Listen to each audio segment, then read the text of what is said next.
그런데 이 민형배 의원에 이어서 이번에 민주당의 유정주 의원과 김용민 의원도 한 장관 욕설 챌린지에 가세했습니다. 유정주 의원입니다.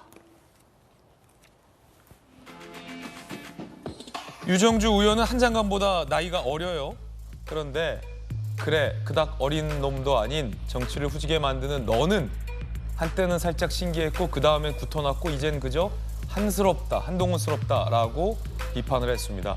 유정주 의원은 잘 모르시는 분도 계실 것 같은데 혹시 뭐 유정주 의원의 의정 활동 모습이 있나요, 피디님? 네. 네, 예, 이 유정주 의원입니다. 한 장관보다 나이가 어려요 이번엔. 자, 그런데 그닥 어린 놈도 아닌 정치를 후지게 만드는 너라며 얘기를 해서 구토가 난다 라며 논란이 이어지고 있습니다. 한 장관, 뭐 이 같은 막말에 대해서 어떤 반응 보였을까요? 더불어민주당의 막말은 나이 문제가 아닌 것 같다라며 나이가 많은 송영길 전 대표나 나이가 어린 유정주 의원이나 막말은 똑같다라고 꼬집었습니다.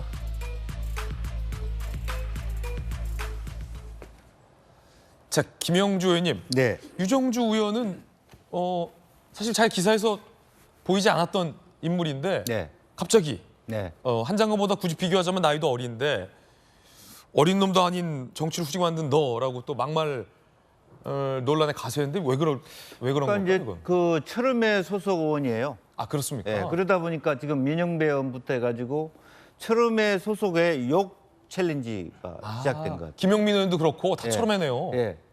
그런 부분이 있지 않느냐 생각하고 또 다른 한편으로 보면은 이런 얘기를 안 했으면 유정주 의원이 21대 국회에서 한 번도 돌직구쇼에 등장하지 않았을 거예요. 사실 지금까지 한 번도 등장하진 않았어요. 굉장히 성공한 거죠. 아, 그래요? 그걸 봐야 돼요.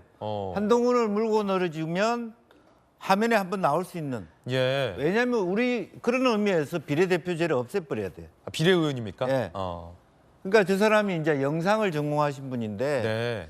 비례로 들어와서 비례다운 그 뭔가를 역할을 한 것이 아니라 좀 미안한 조명희 의원님한테는 되게 미안합니다만은 국민의힘의 조명희 의원은 지리학, 우주과학, GPS 전공인데요.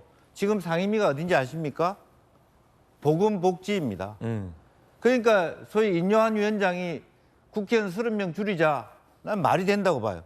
지금 현재 비례대표제대 또 뭐 위성정당 전혀 어떤 자기 전문성과 없이 21대 국회를 마무리하고 이제 지역구 찾아가야 되잖아요. 네. 유정주 의원은 서울의 서초에서 태어나신 분인데 살아오신 분인데 지금은 아마 뭐 거주하는 것이 용인인 그런 모양입니다만은 이제 지역구를 찾아가야 되잖아요. 예. 그러면 뭔가 이렇게 자기를 돋보여야 될 거 아닙니까? 돋보여야 된다. 자기 지지자 이렇게 경선도 준비해야 되고 공천도 준비해야 되고 그 중에 하나가 과거에는 지역구를 가는 사람들이 자기 당 대표하고 사진 찍었어요.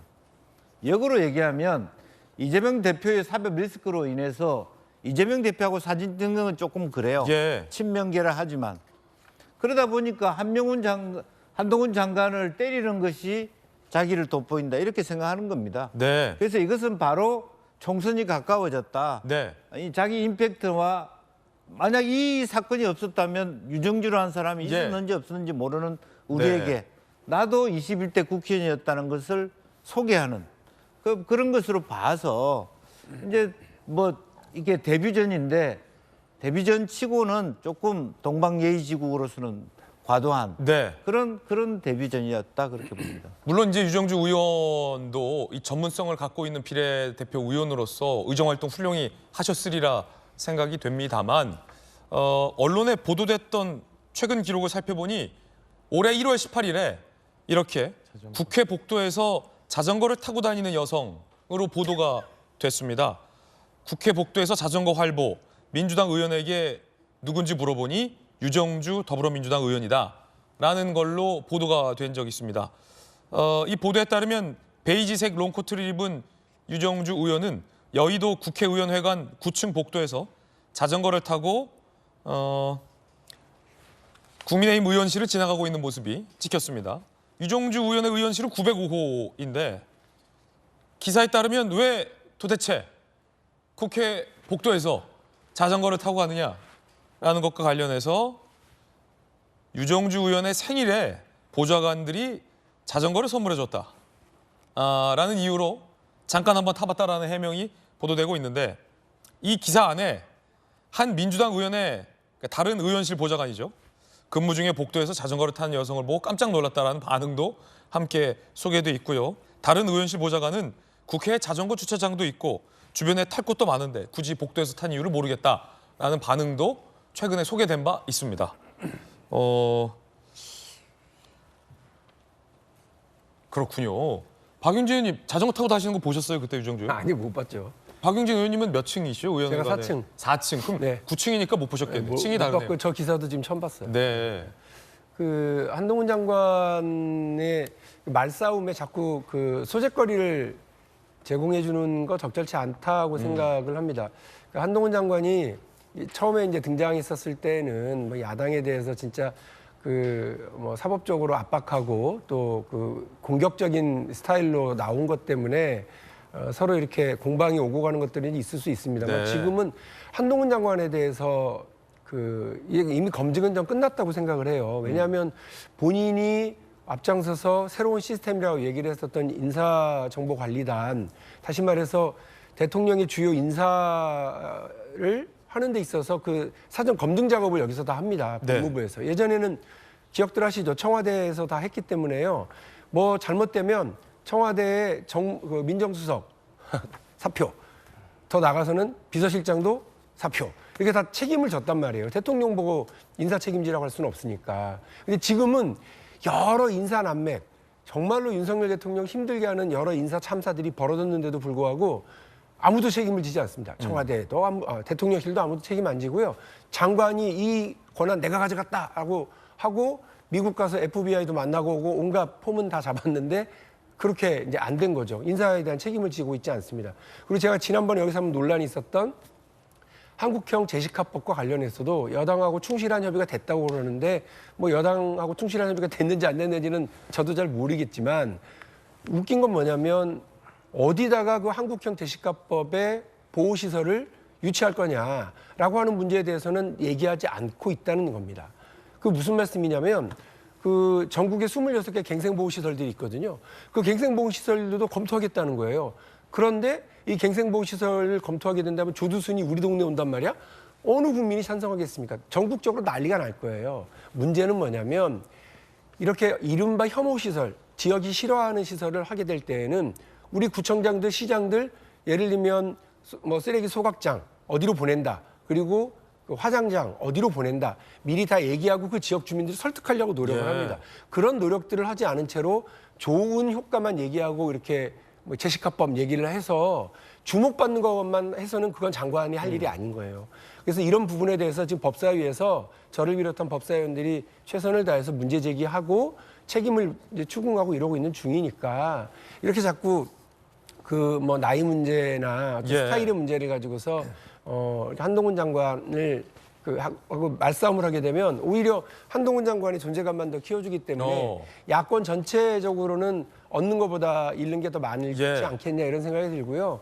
송영길 전 대표가 지금 민주당 소속은 아니시니까 밖에서 어떻게 하시는 건 상관없습니다만 거기에 호응해서 같이 이제 움직이는 거는 뭐 적절치 않은 정치적으로는 조금 미스가 생기는 일이 아닐까 하는 생각이 듭니다. 공통적으로 지금 철험회 소속 의원들이 송영길 전 대표를 보조해서 발 맞춰서 한 장관을 비판하고 있는데 비판의 내용이 방금 뭐 박용진 의원께서 말씀하신 한 번쯤 생각해 볼 만한 비판의 내용이 아니라 나이가 많은 사람도 건방진 놈, 나이가 어린 유정주 의원도 얘 어린 놈 뭐 이런 식으로 막무가내식 비판을 하니까 의아한데 왜 철험회 의원들이 유독 이럽니까? 어떻게 보세요? 철험회는 또 강한 친명계 의원들이지 않습니까? 동시에. 뭐 아마 뭐 저 의원들마다 스타일이 다 있겠습니다만 제가 아까 말씀드린 것처럼 그 당 전체가 얻는 것과 잃는 것이 있을 텐데요. 실제로 생각해 보시면 우리 의원님들 지난번 강서구청장 선거 이기고 나서 오히려 당 지도부가 언행과 관련해서 여러 자제를 해달라고 했었던 부탁 기억하실 겁니다.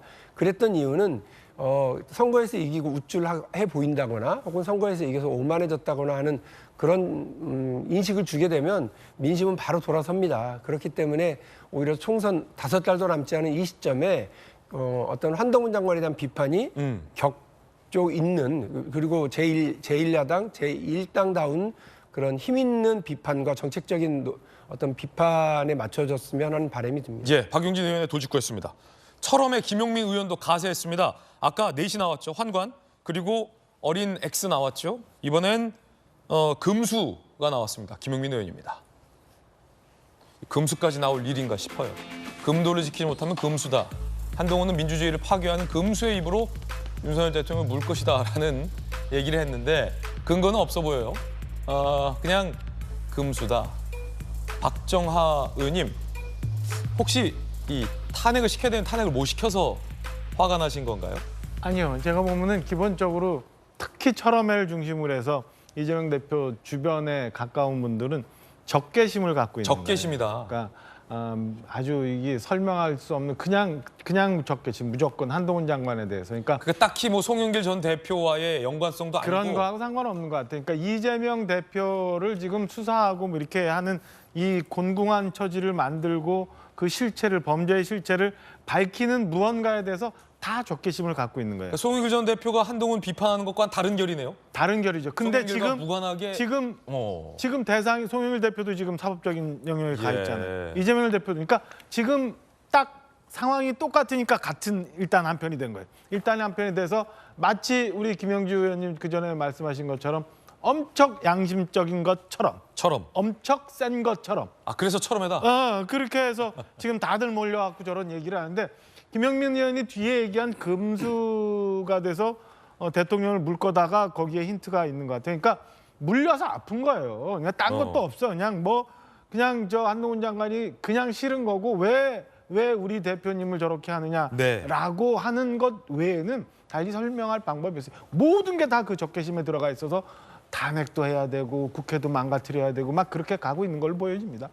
혹시 정혁진 변호사님, 네네. 제가 놓친 무슨 숨은 뜻이 있을까요? 왜냐하면 이 좋은 정치인의 요건 중에 하나는 정치인의 발언을 들으면 곰곰이 여러 가지를 생각해 보게 만드는 이면이 있을 때 좋은 정치인의 발언인데 혹시 이 지금까지 쭉 들었던 송영길부터 김용민까지의 발언 중에 제가 혹시 미처 파악하지 못한 깊은 뜻이 있을까요? 아니 김 기자가 모르는 거를 수가 맡은 제가 어떻게 알겠습니까? 저보다 한 3단은 높으시잖아요. 아니에요. 저는 전혀 모르겠고요. 그런데 제가 한 가지 확실하게 말씀드릴 수 있는 거는 법률가는 근거가 명확해야 돼요. 네. 주장만으로는 법률가가 되지가 않아요. 자기의 주장을 뒷받침하는 그런 입증 방법이 있어야 되거든요. 그런데 무슨 근거로 김용민 의원은 그 한동훈 장관이 윤석열 대통령을 문다라고 이야기합니까? 무슨 근거가 있는지 그 근거를 갖다 이야기해야 되고요.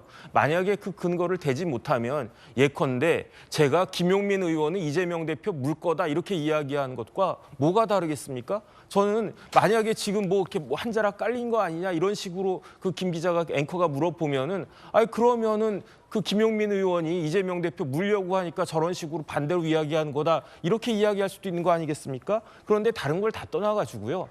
지금 민주당은 여기 박용진 의원님 계시지만 반성해야 되지 않습니까? 그 박용진 의원님 그 지난번에 대선 후보로 나오셨잖아요. 네. 그때 돈봉투 돌리셨습니까? 그런데 송영길 대표는 당대표 선거에서 돈봉투 돌리고 그 돈봉투를 받은 국회의원이 20명 가까이나 된다라고 하는 것이 지금 차곡차곡 하나하나씩 다 밝혀지고 다 자백하고 있고 그렇지 않습니까? 그러면 박용진 의원이 아무리 민주당에서 깨끗하게 하려고 해도 저런 일 때문에 민주당이 졸지에 10년 전, 20년 전으로 돌아가는 후진 정당이 되는 거예요. 그 부분에 대해서 가만히 있어도 지금 뭐 그 될까 말까인데 앞서 나가가지고 오히려 그 다른 사람에 대해서 그런 걸 밝히려고 한 사람에 대해서 후지다라고 이야기하는 것이 이게 말이 되는 것인가 저는 갈수록 이상하다는 생각이 듭니다. 예. 박용진 의원은 이번 돈봉투 의혹과 관련해서 그 어디에서도 이름이 거론되지 않았다라는 점 혹시 몰라서 분명하게 밝혀줍니다. 혹시 안 돌려서 떨어진 거 아니에요, 자꾸? 돈봉투 얘기하지 마세요. 뭐 어쨌든 돈봉투 얘기가 나와서 그렇긴 한데 검찰도 그 수사를 하려면 좀 빨리 진행을 해야 되는데 그렇죠. 이게 야당이기 때문에 이게 그런 여러 재판들이 진행이 되면서 돈봉투의 실체는 지금 언급들이 되고 있거든요. 근데 그 명확한 증거를 확보하지 않은 채로 이제 어쨌든 재판에서 이름들이 나오면서 그 해당 의원들 혹은 아예 해당되지 않은 의원들도요. 이른바 찌라시라고 하는 형태로 계속해서 괴롭힘을 당하고 있습니다. 그거는 우리 시청자들께서도 한번 생각을 해보셔야 될 거예요. 돈봉투를 받았다고 검찰이 적시해서 이름이 밝혀진 사람은 한 12명 정도로 제 기억을 하는데요. 그 나머지는 정치적 경쟁자들, 그러니까 혹은 국민의힘 쪽에서 혹은 막 당내 경쟁자들이 네. 찌라시 형태로 자꾸 이 사람도 받았대 이러면서 돌리게 되는 건 그건 여러 가지 억울한 사람을 낳을 수 있거든요. 맞습니다. 빨리 기소해야죠. 검찰이 예. 빨리 이 문제를 마무리하는 것이 오히려 정치에 또 다른 어떤 파장, 불필요한 정치적 오해를 낳지 않는 일이 아닐까 싶습니다.